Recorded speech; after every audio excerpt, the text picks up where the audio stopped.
Good evening, I'm Amirul Aiman. Our top stories for tonight.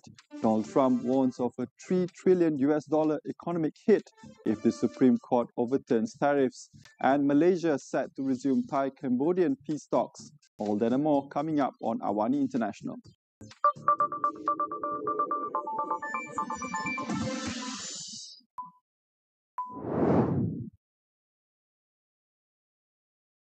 US President Donald Trump warns of major economic risks if the Supreme Court rules against his use of emergency powers to impose tariffs on imports. Speaking on Tuesday, Trump says overturning those tariffs could cost the United States more than $3 trillion when factoring in investments and repayments, describing such a move as a potential threat to national security. Trump warned that reversing his tariff policies could severely harm the country's future and be unsustainable in the long term.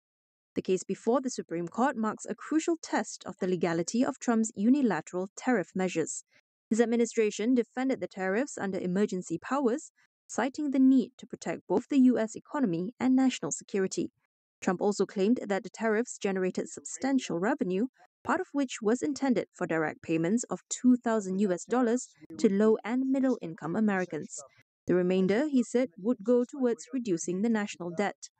The Supreme Court has begun hearing arguments this month on whether Trump has independent authority to issue broad tariffs. A decision is expected by June 2026 at the latest. Thailand says hostilities with Cambodia still remain a day after it suspended its peace deal following a landmine blast that injured 4 of its soldiers. The Thai army says the suspension is necessary to protect the country's right to self-defense. Prime Minister Anutin Chanvirakul has also confirmed he will delay the release of 18 captured Cambodian troops, a key element of the peace plan. Bangkok said the decision will be formally reported to Malaysia and the US, which oversaw the signing of a ceasefire agreement at the 47th ASEAN Summit. Cambodia's defense ministry has expressed regret over the incident, saying the landmine was a relic from past conflicts. It stressed that frontline forces from both sides remained in contact, adding that the situation on the ground was calm while reaffirming its commitment to the ceasefire deal.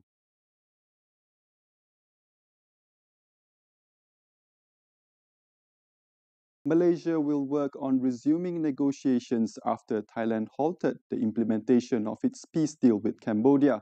Prime Minister Datuk Sri Anwar Ibrahim says he has instructed the Chief of Defence Forces to obtain the report and help resolve the issue. Despite criticisms on his government's role in facilitating a ceasefire, Anwar said both Thailand and Cambodia remained confident in Malaysia to promote regional peace. He also stressed that Thailand had not retaliated against Cambodia. The two countries initially agreed to an unconditional ceasefire on July 28th, after weeks of border tension. They proceeded to sign a peace agreement in Kuala Lumpur on October 26, witnessed by Anwar and US President Donald Trump. Stay with us, more updates coming your way right after the break.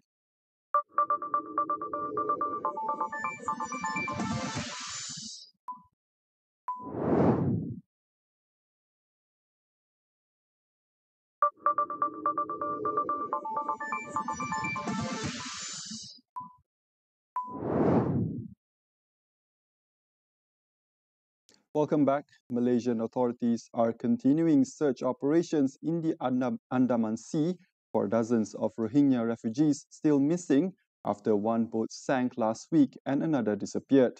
At least 25 bodies have been recovered since the incident on Thursday, 16 in Malaysia and 9 in Thailand. Officials say survival without life jackets is unlikely beyond 24 hours, though some people may still be clinging to floating debris. Despite rough weather, search efforts continue, with 13 survivors rescued so far. The Rohingya, a Muslim minority long persecuted in Myanmar, continue to face growing violence and worsening conditions in overcrowded refugee camps in Bangladesh, where around 1.3 million people live. 2 weeks ago, hundreds of Rohingya refugees set out by sea for Malaysia. Langkawi Police Chief Khairul Azhar Nuruddin said the group was later split between two boats. One carrying about 70 people sank near Langkawi on Thursday, while the other, with around 230 passengers, remains missing. Police confirmed that the 13 survivors rescued so far have been detained, while investigations continue into possible immigration offences.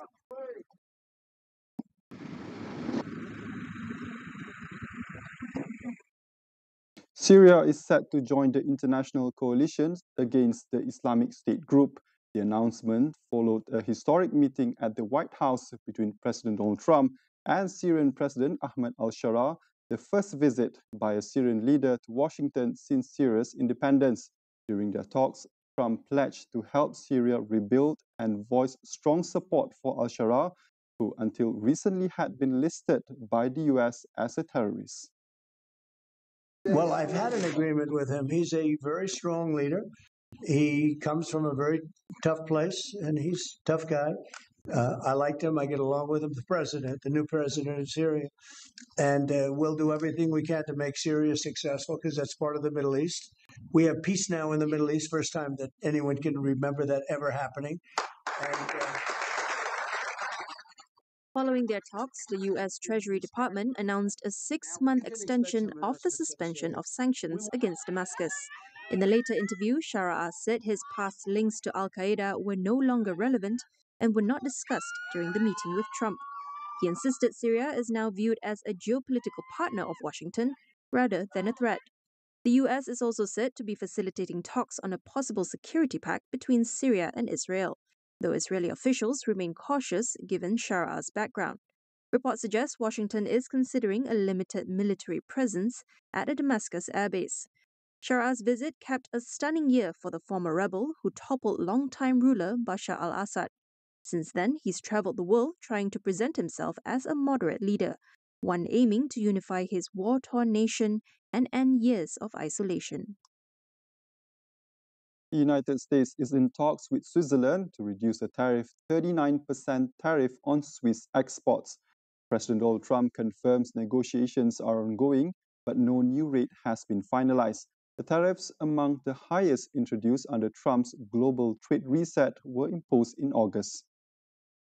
Trump acknowledged the high duties but stressed that the U.S. views Switzerland as a valued ally and wants the country to remain successful. The Swiss government declined to comment following reports that a potential deal could see tariffs on Swiss exports cut to 15%. According to Bloomberg, an agreement could be reached within 2 weeks, although discussions are still underway.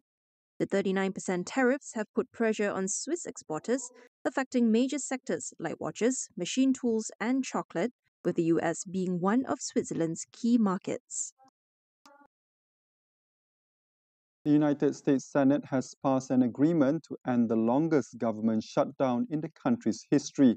The bill was approved by a 60-40 vote, with support from nearly all Republican senators and 8 Democrats. The decision brings an end to weeks of political deadlock that had disrupted food assistance for millions, left hundreds of thousands of federal workers unpaid, and caused major flight delays nationwide. The agreement restores funding for federal agencies whose budgets expired on the 1st of October and halts President Donald Trump's plan to cut the federal workforce. It also guarantees that no employee layoffs will take place until the 30th of January. The agreement now heads to the Republican-led House, where Speaker Mike Johnson aims to pass it by Wednesday and send it to Trump. US President Donald Trump says his administration will begin setting up a new air traffic control system in the coming weeks, promising it will be built relatively quickly. Trump has ordered air traffic controllers back to work as travelers face another day of flight cancellations amid the government shutdown. Trump announced $10,000 bonuses for controllers who have worked through the 41-day shutdown, saying he would welcome resignations from the rest and threaten to cut pay for those who refuse to return. The shutdown, the longest in U.S. history, has forced 13,000 air traffic controllers and 50,000 Transportation Security Administration (TSA) agents to work without pay. The Federal Aviation Administration says between 20 and 40% of controllers have been absent each day at the country's 30 busiest airports. On Sunday alone, nearly 3,000 flights were cancelled and more than 11,000 delayed, the worst travel disruption since the shutdown began on October 1st. Talks between United States President Donald Trump and South Korean President Lee Jae-myung have yet to produce a written agreement 2 weeks after both leaders announced progress on tariff and security negotiations. According to South Korean officials, the delay stems from ongoing discussions over Seoul's request for US approval to build a nuclear-powered submarine. Officials had planned to release a fact sheet detailing a new security arrangement covering the submarine project alongside a trade deal announced in July. Under that agreement, South Korea pledged to invest hundreds of billions of dollars in US projects in return for reduced tariffs on key exports. A senior presidential official in Seoul confirmed that Washington had already approved the use of nuclear fuel for the vessel. However, the fact sheet's release was delayed as US agencies continued to refine the wording and provide feedback. Lee's plan to construct the submarine in South Korea appears to conflict with Trump's recent online comments, which suggested the vessel would be built at a US shipyard instead. An explosion near Delhi's historic Red Fort on Monday evening killed at least 13 people and injured 20 others, prompting high alert across several Indian cities. Authorities have yet to confirm the cause, but police have invoked the terrorism law in the Indian capital. A vehicle exploded at 6:52 p.m. local time while stopped at a red light, igniting nearby cars and damaging dozens. Police say the occupants of the car are presumed dead and are working to trace the vehicle's owner. Federal Home Minister Amit Shah said all possible angles are being investigated, with security agencies expected to reach conclusions soon. Indian Prime Minister Narendra Modi has already warned those responsible will be brought to justice. The blast is a rare incident in the heavily guarded capital of over 30 million people. The 17th century Red Fort, a major tourist attraction located near a busy market district, is now closed for 3 days as investigations continue.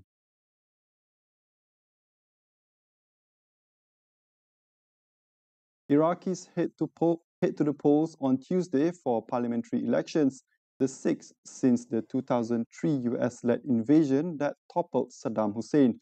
More than 7,700 candidates are vying for 329 seats, with women making up nearly one-third of the field.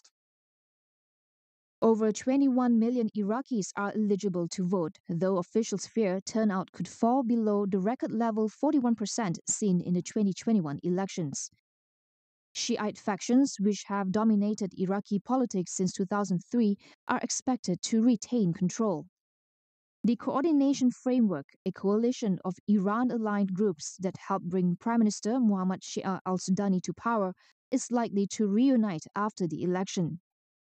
Once results are certified by the Supreme Court, Parliament must elect a Sunni speaker, a Kurdish president, and finally a Shiite prime minister, nominated by the largest bloc. The next government will face the challenge of balancing Iraq's ties with both Tehran and Washington. While Iran continues to exert influence in Baghdad, its regional power has weakened following Israeli strikes on its proxy groups. Tehran's key goals remain maintaining its influence, countering US interests, and preserving economic access to Iraq. Meanwhile, Washington is pressing Baghdad to curb Iran-backed militias and tighten restrictions on Tehran's financial networks, a policy expected to continue after the vote. That concludes AWANI International for tonight. Stay with us as we track the strategies and power shifts shaping the new global order. For more updates, visit international.astroawani.com and follow us on social media. I'm Amirul Aiman. Thank you for watching. Good night.